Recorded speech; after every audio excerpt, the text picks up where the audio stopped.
completely. So, should we demand stricter integration requirements? Well, to discuss this, I'm now joined by Krish Kandiah, the founder of the Sanctuary Foundation. That is a refugee charity and a great friend of the show. Krish, you're a gentleman. Welcome to the show. When you hear figures like this, does it concern you, or is this simply a reflection of modern Britain? We have here 1 million people who either can't speak English well or can't speak it at all. Should we be concerned? At one level, Martin, we should be concerned that 1 million people can't speak English very well. I think it's only 1.4% of immigrants would say they can't speak it at all. And we do need to be providing more service for them.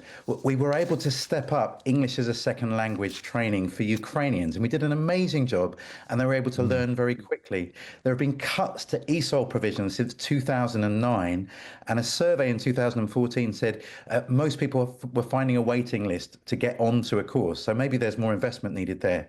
But I did find something interesting, that Brits living abroad, that's about 5.5 million people, of those that have no proficiency at all in their new country's language, it's 13%. So immigrants to the UK that can't speak English at all, 1.4%. Expat Brits living abroad, 13% can't speak the language at all. So actually immigrants to the UK are doing far better than we are when we go to other countries. Krish, I put myself amongst that number. I can just about get my way to the beach or order a beer. The difference is, however, I'm not claiming benefits in that country. I'm not attempting to be a part of the economy or not in that country. I'm not choosing to live apart at a cost to society. That surely is a key point. We've got record numbers of migrants in the UK not working, 1.6 million, in fact, and that's a cost of £8 billion per year to the taxpayer. If you can't speak English at all or well, surely there's a burden upon the taxpayer. That's why it's an issue. I think we're both agreed, Martin, that helping people learn English is good for them and good for our economy. So I definitely think we should invest in that.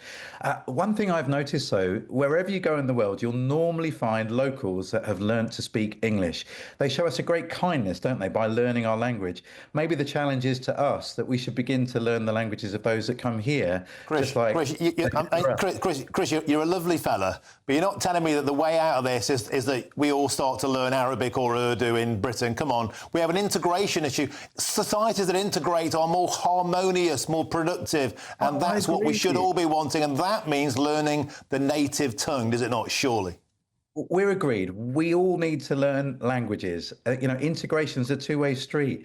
I've noticed that when I learn a few words of Ukrainian, it just puts a smile on a refugee and it helps them to know they're welcome here. A few words of welcome to someone who doesn't speak English might encourage them that they're welcome here, that we want to help them to integrate and learn our languages. So I think it's a two-way street, Martin.